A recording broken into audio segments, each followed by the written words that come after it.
G'day, welcome back to another episode of Togl.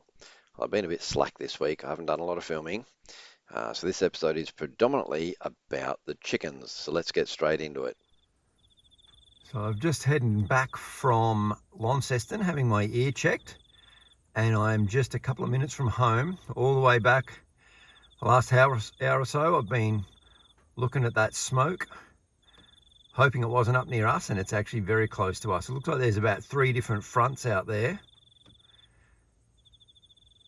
And to give an indication, our block of land is only just over there on the other side of the river, so it's really not that far. When I get home, I'll get the drone out, and I'm not going to fly it that far, but I'll at least get some footage from our place at some elevation, and we'll have a look at the distance. But there's not a lot of wind at the moment, so hopefully that burns out pretty fast, or they get it under control pretty fast. We don't want that heading this way. It's been a very dry summer.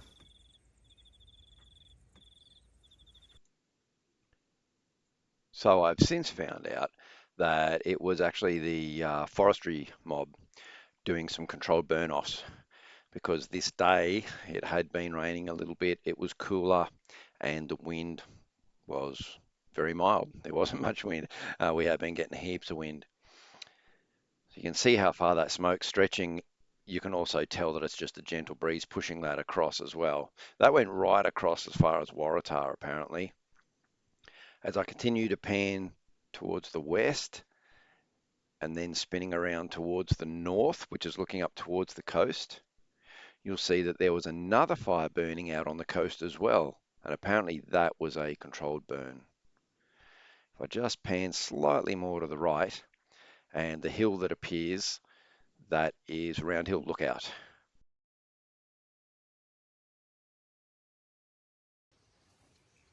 Well, you know how the other day I showed those little green bits coming up, and I said they were the saffrons? Well, the saffron flower's coming out already. Check this out. So they are the saffron flowers.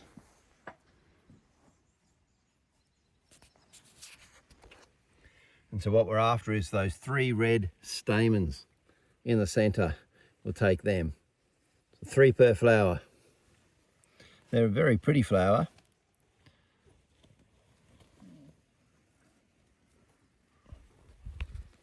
So yeah, pretty good. And that's only the first few.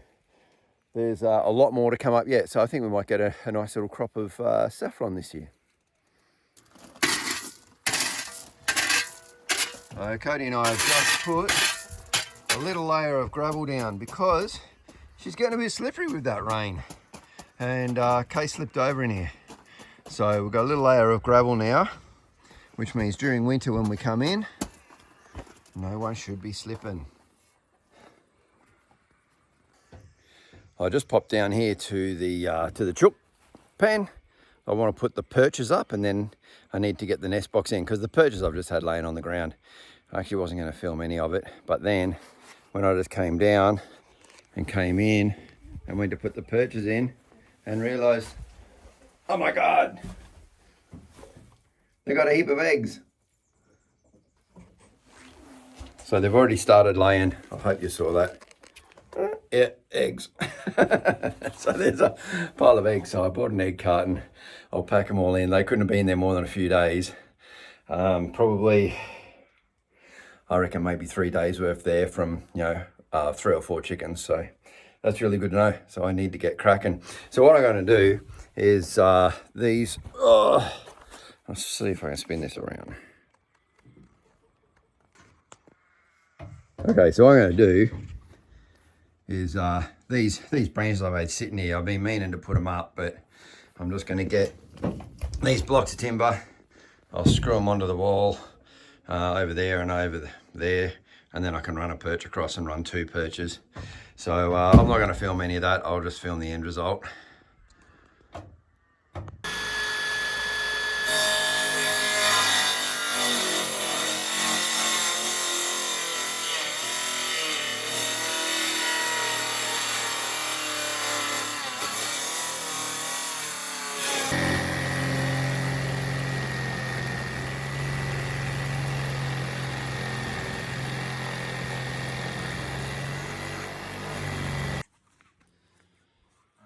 It doesn't look like it's dark, but it is getting dark. So we're racing the light to get this in. We had a couple of minor setbacks in getting the measurements right, but hopefully we will get this in very shortly. So I may end up just showing you in the morning.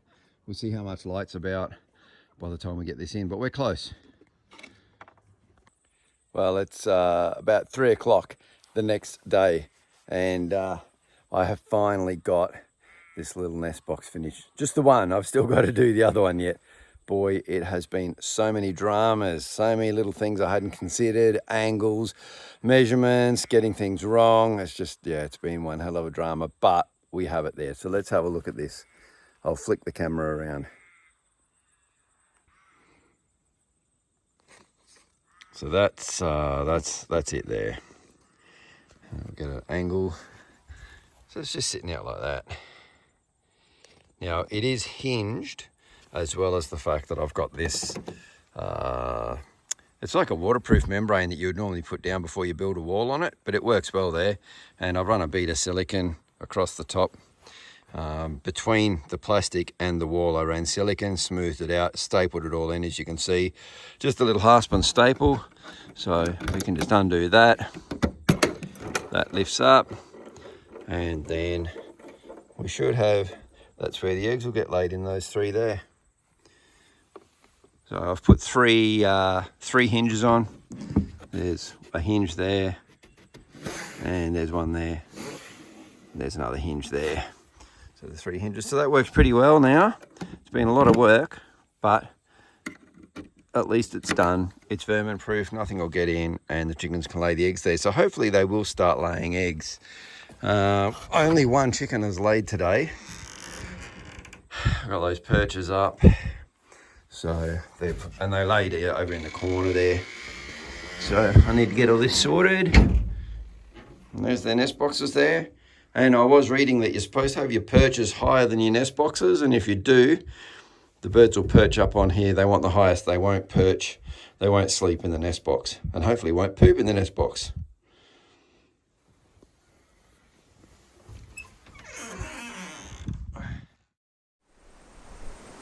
Well, the time has come, and I need to start dispatching some of the roosters. So I'll go through the first one with you, and this is actually the first one I've ever done too. I've watched plenty and I've read plenty on how it gets done. This will be the first time I've done it. So I've set up an old traffic cone. I cut the ends off. I've got that set up here. I'll go around into the pen. I'll get the rooster, bring him back, drop him in head first, knife, quick slit across the throat, all over, nice and quick for him. So there should be no suffering. That's how I want our animals. He's had a really good life, quick, gone, one bad day, and then we'll get on with the process. So the process will be, once he's bled out, I then need to dunk him into water that's around 60 to 65 degrees Celsius, which is about 140, 145 Fahrenheit.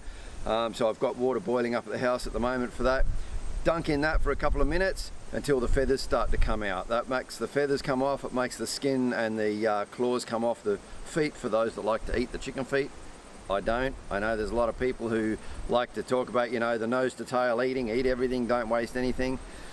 That's all well and fine, but I'm sorry, I don't eat organs. Meat.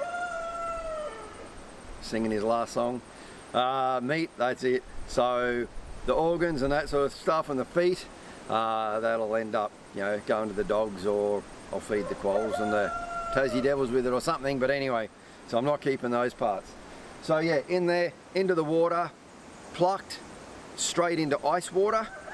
So I've got some ice water there ready as well, and that'll chill the meat down. And then once it's chilled down for a few minutes, just to get that surface temperature out, then I'll need to quickly gut it and clean it and that sort of thing, give it a good wash. There's the bird done. So they say. So without further ado, time for me to go and get the rooster.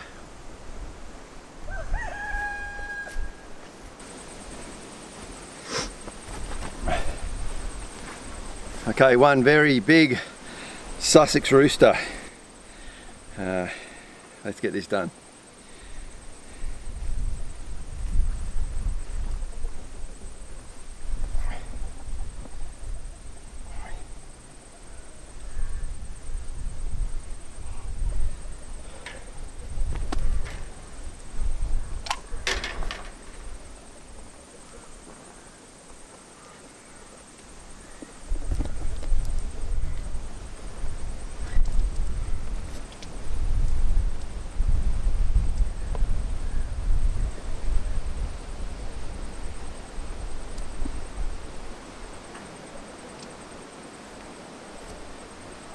Now, there will be some twitching. That's just the nerves, like anything. Fish do the same thing. It's just those last throws.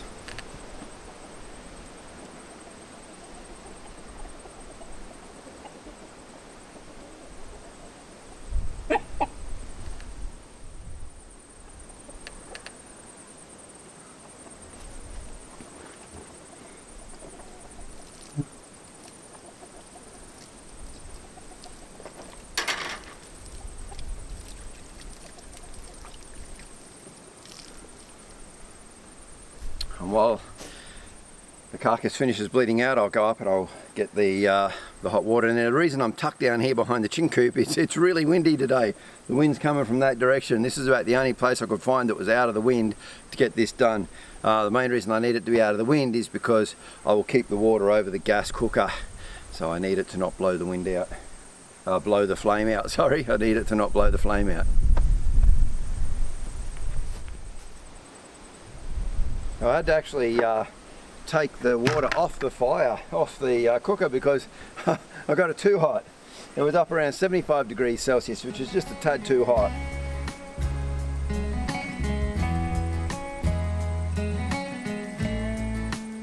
So I'm on 66 degrees at the moment.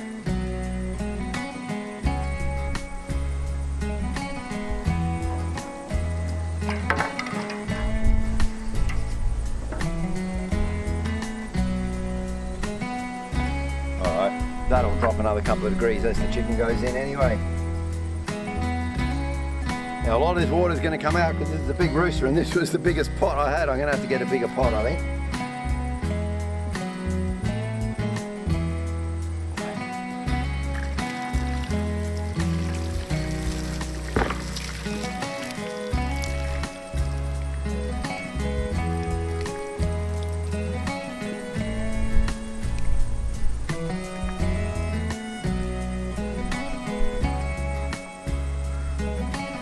A lot of that bulk was just feathers, in all honesty.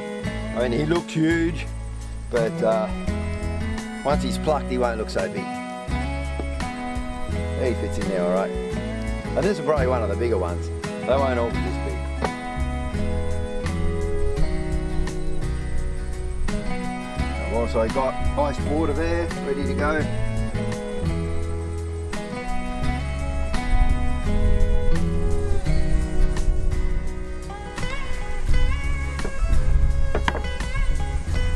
Okay, so you just test with some of those larger wing feathers. If they're coming out, she's ready to go. I should say he's ready to go.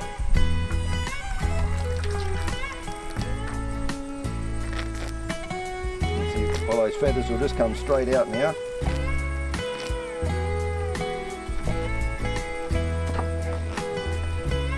And I want to work pretty fast too.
This guy's got a whole lot of pin feathers too, because he must have been just going through a mulch.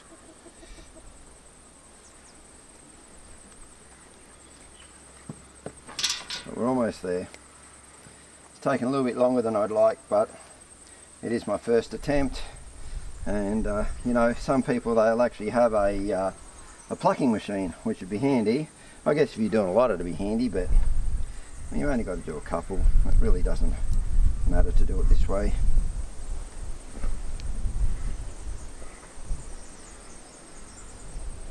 Some of these other pin feathers I can probably get out once it's chilled, because I really want to get this chilled in a minute. I just don't want these pin feathers to be harder to get out once it is chilled though. I don't know if that's the case or not. So I'll get as many as I can.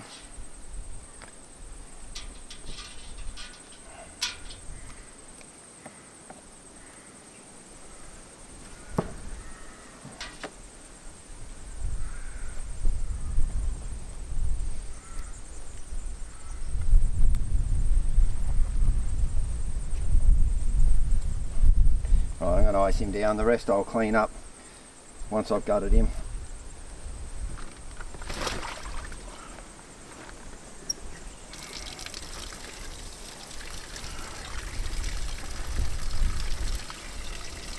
Okay, so I'll just chill him down and then I'll have to gut him. Then I'll take him up to the house and finish processing him, like really clean him up there.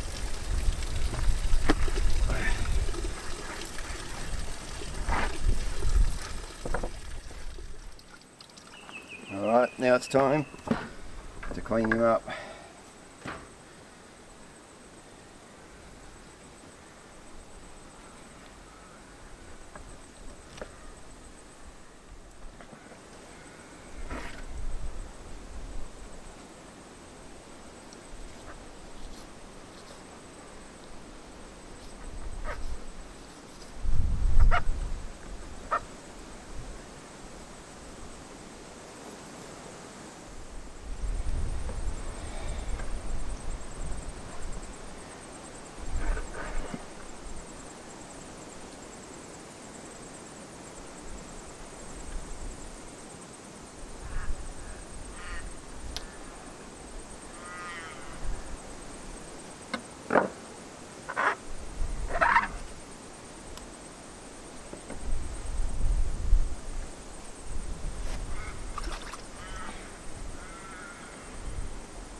So once the stomach's out, straight back into the ice water to cool him down from the inside. And then I can just take the feet off.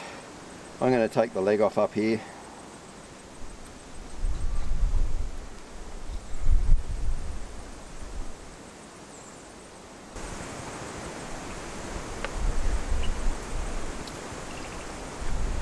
Like with most animals, it's just a case of finding the joint so that you don't end up with a broken bone. I wasn't quite sure where exactly how the joint works there, so I got that worked out anyway.